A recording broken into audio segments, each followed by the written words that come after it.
You know what homeowners miss all the time? They miss this all the time. To sell, you need a buyer. I mean, there is no selling without a buyer. I mean, if you have gum in a store, you're not selling it unless someone buys the gum. And if the gum is really expensive and none of the moms buy it, then they're not going to buy it.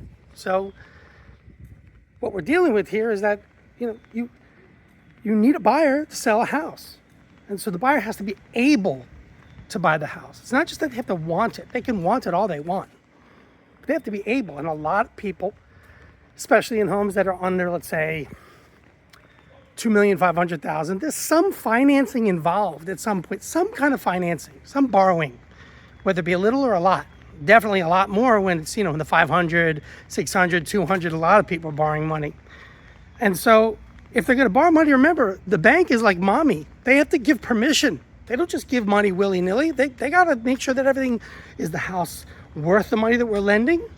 Is the person able to pay? These are the questions that the bank is asking to give the money. And a lot of times they're not giving the money. That's what the problem is in the market, is the banks are not giving the money to the people who want to buy it. So the sellers can't sell it because they need the buyer to buy it, right? You can't sell something without the buyer.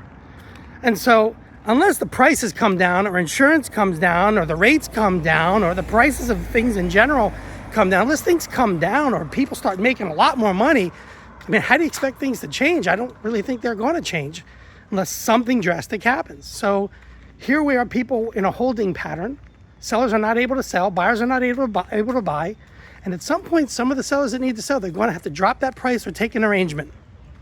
And I'm the arrangement side of things. I'm not the price guy. You don't have to drop your price with me, but we do have to make an arrangement. And that's what I want to talk to you about.